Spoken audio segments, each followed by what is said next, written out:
নমস্কার। আজকে মকর রাশিকে নিয়ে বলবো। রাহুর রাশির তৃতীয় ঘরে অবস্থান। মকর রাশির ক্ষেত্রে তৃতীয় ঘরটা কি? মীন রাশি। তো মীন রাশিতে রাহুর অবস্থান কীরকম প্রভাব দিবে? ভালো মন্দ তিনটি নক্ষত্র পাচ্ছে। পূর্বা ভাদ্রপদ নক্ষত্র পাচ্ছে, উত্তরা ভাদ্রপদ নক্ষত্র পাচ্ছে, রেবতী নক্ষত্র পাচ্ছে। কীরকম প্রভাব দিবে রাহুর এই অবস্থান? রাহুর দৃষ্টি তো সপ্তম ঘরে পড়ছে, রাহুর দৃষ্টি নবম ঘরে পড়ছে, রাহুর দৃষ্টি একাদশ ঘরে পড়ছে। কীরকম প্রভাব দিবে রাহুর এই অবস্থান মকর রাশির ক্ষেত্রে? কোন দিক থেকে লাভ, কোন দিক থেকে সাবধান, সমস্ত কিছু আজকের ভিডিওতে তুলে ধরবো। তো যাই হোক, অনুষ্ঠানটি শুরু করার আগে সবার প্রথম বলি যেটা গ্রহের গোচর এবং চন্দ্ররাশি অনুসারে বলা হচ্ছে, কারো কোনো রকম ব্যক্তিগত পুষ্টিকর আলোচনা নয়। যদি অনুষ্ঠান ভালো লাগে তো লাইক, শেয়ার, কমেন্ট, তার সাথে সাবস্ক্রাইব করবেন। আপনারা সাবস্ক্রাইব করলে বিশেষভাবে উৎসাহিত বোধ করি, ভালো লাগে, আরও নতুন নতুন কিছু তুলে ধরবো। তো যাই হোক, রাহুর এই যে অবস্থান মীন রাশিতে তৃতীয় ঘরে অবস্থান, তো মীন রাশির অধিপতিকে দেবগুরু বৃহস্পতি। তো রাহু ছায়া গ্রহ, তো গুরুর বলে তো বৃদ্ধি করবে। এবার গুরুকে দেখতে হবে দেবগুরু বৃহস্পতি অবস্থান কীরকম রয়েছে, দেবগুরু বৃহস্পতির উপর পাপী গ্রহ দৃষ্টি পড়ছে কিনা। তো গুরুর অবস্থান কিন্তু থাকবে এখানটাতে। যেরকম রাশিতে নক্ষত্র, যে নক্ষত্র পাচ্ছে পূর্বা ভাদ্রপদ, এটাও তো গুরুর নক্ষত্র। আর মীন রাশি গুরুর রাশি, তৃতীয় ঘর। তৃতীয় ঘরে রাহু যথেষ্ট ভালো ফল দেয়, এটা ঠিক। পুরুষার্থ পরাক্রম এগুলো তো করাবে, কিন্তু গুরুকে তো দেখতে হবে। গুরুর রাশিতেই তো অবস্থান করছে, ছায়াগ্রহ, তো গুরুর স্বরূপ এখানটাতে ধারণ করে নেবে। তো অবশ্যই এখানটাতে দেখতে হবে যে গুরু কিরকম অবস্থায় রয়েছে। যেদিক থেকে ভালো, যেদিক থেকে মন্দ, সমস্ত কিছু আজকের ভিডিওতে তুলে ধরবো। তো সবার প্রথম বলবো যে পূর্বা ভাদ্রপদ নক্ষত্রে রাহুর যে অবস্থান কীরকম হবে। রাহু পূর্বা ভাদ্রপদ নক্ষত্র কি? তপস্যার নক্ষত্র। আর তপস্যা কি? গুরুর নির্দেশে, গুরুর দেখানো পথেই তপস্যা হয়। নিজের শারীরিক কষ্টকে কষ্ট না মনে করেও নিজের সফলতার দিকে এগিয়ে চলা। গুরুর নক্ষত্রে এখানটাতে যখন আসবে, ভালো দিকটা কী হবে? গুরুর দিক নির্দেশটা পাবে যে ওই পথে চলো। এবার গুরুর দিক নির্দেশে গুরুর জ্ঞান কাজে লাগলো, আর রাহুর অ্যাম্বিশন, রাহুর ভোগ, রাহুর স্বপ্ন, এগুলো কাজে লেগে গেল। অর্থাৎ নিজের স্বপ্নকে সাকার করার জন্য গুরুর দেখানো পথে এগিয়ে চলবে। যদি ভালো অবস্থায় থাকে রাহু, সফলতা নিয়ে আসবে।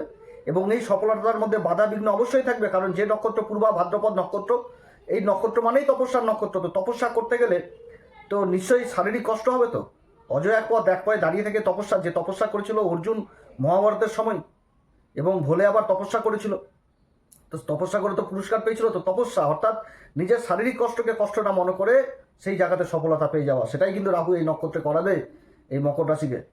রাহুর এই অবস্থানে লক্ষ্য দিবে, সেই লক্ষ্যে যেতে গেলে কষ্ট দিবে, কিন্তু কষ্টের ফল, ধৈর্যের ফল যে মিষ্টি হয়, সেই জিনিসটা কিন্তু রাহু দিবে। অর্থাৎ যেরকম আত্মবিশ্বাস বাড়াবে, সেরকম সাহস বাড়াবে, সেরকম ঝুঁকি বাড়াবে। এই সময় এই পূর্বা ভাদ্রপদ নক্ষত্রে যখন রাহু অবস্থান করবে, এগিয়ে চলার পথ দেখাবে, নতুন নতুন স্বপ্ন দেখাবে, সেই স্বপ্নকে বাস্তবায়িত করার জন্য রাতের ঘুমকে কেড়ে নেবে। পূর্বা ভাদ্রপদ নক্ষত্রে গুরুর জ্ঞান লেগে যাবে কাজে, আর রাহুর অ্যাম্বিশন। এই যে জায়গাটাতে দেবগুরু বৃহস্পতি নক্ষত্রে যে অবস্থান রাহুর, এই অবস্থানে ব্যবসা ভালো হবে। সোশ্যাল মিডিয়াতে যারা কাজকর্ম করছেন, ইউটিউব, লেখালেখি, যোগাযোগ ভিত্তিক কাজ, কারণ দেবগুরু বৃহস্পতি তো এই মকর রাশির ক্ষেত্রে হচ্ছে কি দ্বাদশপতি, সেরকম হচ্ছে তৃতীয় ঘরের অধিপতি। তো যোগাযোগ জিনিসটা হবে বিদেশ সংক্রান্ত কাজ, রাহু তো এমনিই বিদেশ। তো বিদেশ সংক্রান্ত কাজগুলো জীবনে যথেষ্ট ভালো হবে এই পূর্বা ভাদ্রপদ নক্ষত্রে। ইম্পোর্ট এক্সপোর্টের কাজের সাথে যারা যুক্ত রয়েছেন, সেই কাজগুলোতে সফলতা, বিরাট সফলতা নিয়ে আসবে। বা বিদেশের কোম্পানিতে যারা কাজকর্ম করছেন, মান সম্মান, পদ প্রতিষ্ঠা, সমস্ত কিছু নিয়ে আসবে। যারা ব্যবসা বাণিজ্য করছেন, ছোটোখাটো ভ্রমণ হবে, সেই ভ্রমণে লাভদায়ক হবে। এগুলো জিনিস থাকছে। সেরকম ভাই বোনের সাথেও সম্পর্কের জায়গাটা উঠে আসছে, কারণ তৃতীয় ঘর থেকে ভাই বোন, তো ভাই বোনদের সাথে সম্পর্কও যথেষ্ট ভালো করাবে গুরুর প্রভাবে, এবং বিপদে আপদে সাহায্যও কিন্তু যথেষ্ট পাওয়া যাবে। আবার পরীক্ষামূলক, প্রতিযোগিতামূলক যে কোনো কাজে, প্রতিদ্বন্দ্বী যে কোনো কাজে কিন্তু যথেষ্ট এগিয়ে যাবে। কোর্ট কেস মোকদ্দমা যদি হয়, সেই জায়গাতেও যথেষ্ট ভালো সফলতা পাবে। প্রযুক্তি বিজ্ঞান, ডিজিটাল কাজ, এই সমস্ত কাজে যথেষ্ট উন্নতি পূর্বা ভাদ্রপদ নক্ষত্র। এবং এটা পড়ে গেছে কি, যে নবম ঘর ভাগ্যের ঘর, ভাগ্যের ঘরের সপ্তম ঘরই হচ্ছে এই তৃতীয় ঘর। অর্থাৎ গুরু আর কানেকশন, আধ্যাত্মিক জিনিসও এই নক্ষত্রে চলে আসছে। তো অর্থাৎ আধ্যাত্মিক জীবন উঠে আসছে, একটা নতুন চিন্তাভাবনা, নতুন জ্ঞান, ঈশ্বরকে বোঝা, নতুন করে নতুন কিছু জানা, এগুলোর বিশেষ আগ্রহী থাকবে এই নক্ষত্রে। যে ঈশ্বরের প্রতি একটা বিশেষ আকর্ষিত হওয়া, এই জিনিসগুলো কিন্তু থাকবে। আর যদি এই নক্ষত্রে যদি রাহুর অবস্থান খারাপ হয়, গুরুর অবস্থান যদি খারাপ হয়ে যায়, তাহলে কি হবে? এটা তো শুভ দিক বললাম, খারাপ দিকটাও তো রয়েছে। তো খারাপ দিক হলে কি হবে? ভাই বোনের সাথে গন্ডগোল লাগিয়ে দেবে, ভাই বোনের সাথে গন্ডগোল লাগিয়ে দেবে। কর্মক্ষেত্রে এমন কাজ করবে, ছোটাছুটি দৌড়ঝাঁপ করাবে, নিজের শরীর স্বাস্থ্যের দিকে খেয়াল রাখবে না, শরীর স্বাস্থ্যে অসুখ বিসুখ ধরবে। আগেই বললাম যে পরিশ্রমকে পরিশ্রম, এমন পরিশ্রম করবে যে নিজের শারীরিক কষ্টকে কষ্ট না মনে করে সেই জায়গায় পৌঁছানো। এমন কষ্ট করবে, দৈহিক কষ্ট, যে কষ্ট করলো ফলও পেল না, শারীরিক অসুস্থতা নিয়ে চলে আসবে। এবং গুরুর সাথে শিষ্যের সম্পর্কের মধ্যে ডিস্টেন্স তৈরি হবে। গুরু শিষ্য, শিষ্য গুরুর থেকে এগিয়ে যাবে, গুরুকে মানে বলবে, উল্টা বুঝাবে আর কি, যে গুরুর থেকে বেশি জ্ঞানী আমি, এই জিনিস তৈরি করবে, অহংকার জিনিসটা চলে আসবে। তারপরে প্রতারণা, ভুয়া প্রতিশ্রুতি, মানে প্রতিশ্রুতি, বেইমানি, ছলচাতুরি, এগুলো জিনিস থাকবে। এবং কথাবার্তার মধ্যেও একটা অন্যরকম কঠোরতা জিনিস চলে আসবে। ভাষা জিনিসটাও কিন্তু খারাপ হবে। অল্প বিদ্যা ভয়ঙ্করী হবে, কিছুই জানি না অথচ সব কিছু জানি, এরকম হয়ে যাবে। অপ্রয়োজনীয় ভ্রমণ তৈরি করবে এবং ভ্রমণে ব্যয় তৈরি করবে। কারণ গুরু তো দ্বাদশপতি, দ্বাদশ ঘরের অধিপতি। ব্যয় জিনিসটা থাকবে, মেডিকেল জিনিসটা থাকবে, অসুখ বিসুখ, দীর্ঘকালীন অসুখ বিসুখ, এগুলো দিয়ে দিবে। অযথা বেইমানি, মানে কি বলবো, যে কর্ম করলো, কর্ম করে যেখানটাতে 100 টাকা আয় করার কথা সেখানটাতে যে 100 টাকার কথা বলে 50 টাকা পাবে, নিজের হকের জিনিস থেকে বঞ্চিত হওয়া, বা যে আয়টা করবে তার থেকে খরচা বেশি হয়ে যাওয়া, অধিক খরচা হয়ে যাওয়া, এগুলো জিনিস হবে। বিদেশে গেলে বিদেশে যাবার প্রতারণার শিকার হবে, এগুলো জিনিস থাকছে পূর্বা ভাদ্রপদ। কিন্তু যদি ভালো থাকে, যদি পূর্বা ভাদ্রপদ নক্ষত্রে রাহুর অবস্থান যদি ভালো হয়, দেখালো যে গুরুরই দৃষ্টি পড়ছে এই ঘরে, দেবগুরু বৃহস্পতি দৃষ্টি দিয়ে দিচ্ছে, নিজের ঘরকে দেখছে, রাহুর উপর দৃষ্টি পড়ছে, তখন এই রাহু কিন্তু আবার জীবনে চমৎকার নিয়ে চলে আসবে, চমৎকার নিয়ে চলে আসবে। তো কোন উপাচার করবে? গুরু নক্ষত্র অবস্থান, গুরুকে বলবান করো, রাহুকে সঠিক করো, রাহুর জন্য সরস্বতী যন্ত্র বাড়িতে স্থাপন করো, গুরুর দীক্ষা নাও, গুরুর সান্নিধ্যে থাকো, গুরুর আশীর্বাদ দাও, কেশরের টিকা ব্যবহার করো, হলুদের গিট রাখো, যে সমস্ত মন্দিরে ভোগ রান্না হয় সেখানটাতে মিষ্টি কুমড়ার মতন খাবারের বস্তু দান করো, যে দেবালয়গুলোতে আলো জ্বলে না সেই দেবালয়গুলোতে আলো জ্বালাও, দেবালয় পরিষ্কার করো, পরিচ্ছন্ন করো, যথেষ্ট ভালো ভালো ফল পাওয়া যাবে। এবং তার সাথে যদি এটাও যদি না হয় তাহলে তীর্থস্থান ভ্রমণ করো, এগুলো করলে যথেষ্ট ভালো ফল পাওয়া যাবে পূর্বা ভাদ্রপদে। রাহু যদি উত্তরা ভাদ্রপদ নক্ষত্র অবস্থান করে, শনিদেবের নক্ষত্র উত্তরা ভাদ্রপদ পবিত্র নক্ষত্র, ডিসিশন নেওয়ার ক্ষমতা বিশেষ থাকে, বিশ্লেষণ করার ক্ষমতা বিশেষ থাকে, ধৈর্য জিনিসটাকে বিশেষ থাকে। তো শনির নক্ষত্র উত্তরা ভাদ্রপদ, যার 4টি চরণী মীন রাশিতে পড়ছে, গুরুর রাশিতে পড়ছে, এখানটাতেও গুরুকে অবশ্যই দেখতে হবে, তার সাথে শনিকেও দেখতে হবে। শনি কিরকম অবস্থায় রয়েছে, যদি ভালো অবস্থায় থাকে তাহলে অবশ্যই কিন্তু এখানটাতে ভালো ফল দিয়ে যাবে। উত্তরা ভাদ্রপদ নক্ষত্র মানে এইখানটাতে সাহসও থাকবে, ধৈর্যও থাকবে, মানসিকতার মধ্যে একটা দৃঢ় জিনিস লক্ষ্য করা যাবে। যেটা রাহু চঞ্চল একটুতেই ডিস্টার্ব করে, সেই জায়গাটাতে এরকম জিনিস থাকবে, কিন্তু যে শনির বলে বৃদ্ধি করছে এই সময়, যে ধৈর্য জিনিসটা নিয়ে আসবে, দৃঢ়তা জিনিস নিয়ে আসবে, মন মানসিকতা অন্যরকম হবে। এবং যে পরিকল্পনাটা করবে সেটা দীর্ঘমেয়াদী পরিকল্পনা করবে, ওই 1-2 দিনের জন্য পরিকল্পনা নয়, যে আজকে করলাম কালকে ছেড়ে দেবে, এমন পরিকল্পনা করবে সেটা যেন দীর্ঘদিন বাস্তবায়িত হয়, এরকম জিনিস হবে। এই শনি নক্ষত্রেও আবার ইউটিউব, সোশ্যাল মিডিয়ার সাথে যারা যুক্ত রয়েছেন, সাংবাদিক, লেখালেখি, এই সমস্ত কাজের সাথে যারা যুক্ত রয়েছেন, বক্তব্য, বক্তৃতার কাজ, অ্যাডভাইজার হিসাবে কাজ যারা করছেন তাদের জন্য যথেষ্ট ভালো। মার্কেটিং ফিল্ডে যারা রয়েছেন তাদের জন্য ভালো। ছোট ব্যবসা বা নিজের উদ্যোগে কোনো কাজ করা, এগুলো জিনিসে যথেষ্ট ভালো ফল পাওয়া যাবে। এবং এই নক্ষত্রে ভাই বোনের সহযোগিতাও পাওয়া যাবে। যে কোনো প্রতিযোগিতামূলক কাজেও এখানটাতেও সফলতা নিয়ে আসবে। যে কোনো প্রতিদ্বন্দ্বী হারবে, আর্থিক দিককে বিশেষভাবে মজবুত করবে। শনি তো যেরকম রাশির অধিপতি, সেরকম তো ধনসম্পত্তির ঘরের অধিপতি। গুরুর রাশিতে অবস্থান করছে রাহু, তো গুরুকে তো প্রভাবিত করবে। গুরুর যদি প্রভাব এখানটাতে ভালো থাকে, শনির উপর দৃষ্টি বা রাহুর উপরেই দৃষ্টি পড়ে ভালো, বা দুটি গ্রহের উপরেই দৃষ্টি পড়ছে গুরুর, তাহলে তো বাল্লে বাল্লে মকর রাশির মনের ইচ্ছা পূরণ করিয়ে দিবে। যে যাত্রাগুলো করাবে সেই যাত্রাগুলোতে সফল যাত্রা, সামাজিক পরিচিতি যথেষ্ট বৃদ্ধি করাবে, মান সম্মান সমস্ত কিছু দিবে, লোকে পরামর্শ নিতে আসবে, তীক্ষ্ণ থেকে তীক্ষ্ণ বুদ্ধি সম্পন্ন করাবে। যে কোনো কাজে ডিসিশন নিতে তো দেরি হলেও কোনো কিছু মনে করবে না, কিন্তু যে ডিসিশনটা নেবে সেটা আবার পাঞ্চুয়াল নেবে, সুনাম করবে, সমাজে পরিচিতি যথেষ্ট বৃদ্ধি করাবে, মানুষের উপকারে লাগে এমন কাজ করাবে। তারপর ধর্মের দিকেও কিন্তু আবার সেই যোগ নিয়ে আসবে, ধর্মের প্রতি রুচি, ধর্মজ্ঞান, এগুলোও কিন্তু নিয়ে আসবে। এবং সেবা করারও প্রবৃত্তি থাকবে, কারণ আর্থিক দিক মজবুত হবে। আর তৃতীয় ঘর পরোপকারিতা, শনি মানে সেবা, শ্রম, অতএব সেবাও কিন্তু করবে। যে বিপদে আপদে কাউকে সাহায্য করা, যে বিপদে পড়েছে তার সাথে তার পাশে গিয়ে দাঁড়ানো, কথাবার্তা যা হবে তাতে যথেষ্ট মূল্যবোধ থাকবে, যে কাউকে আমি কথা দিলাম আমি কাজ করব তোমার জন্য, তো সেই জায়গাতে কাজ করেই দেখাবে।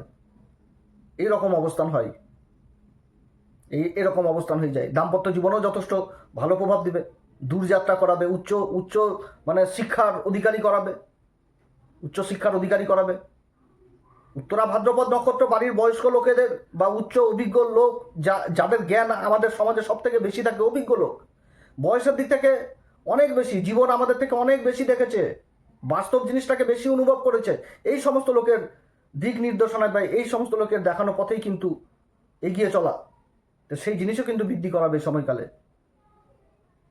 যে কোনো কাজ করতে গেলে তাদের কাছ থেকে জ্ঞান সংগ্রহ করো, যে এই কাজটা আমি করছি সঠিক কি ভালো কি মন্দ, সেই জিনিস কিন্তু উঠে আসছে এই উত্তরা ভাদ্রপদ নক্ষত্রের রাহুর এই অবস্থান। লাভ জীবনে অবশ্যই থাকবে, যে কোনো কাজে লাভ থাকবে, তবে পরামর্শের মাধ্যমে পরামর্শ অবশ্যই দিতে হবে। এবং যে কোনো কাজ ধৈর্যের মাধ্যমে, শালীনতা, ভদ্রতা সমস্ত কিছু কিন্তু উঠে আসছে এই নক্ষত্রে। আর যদি খারাপ হয়ে যায় তখন কি হবে? তো যখন খারাপ, অশুভ প্রভাব তো অবশ্যই থাকবে।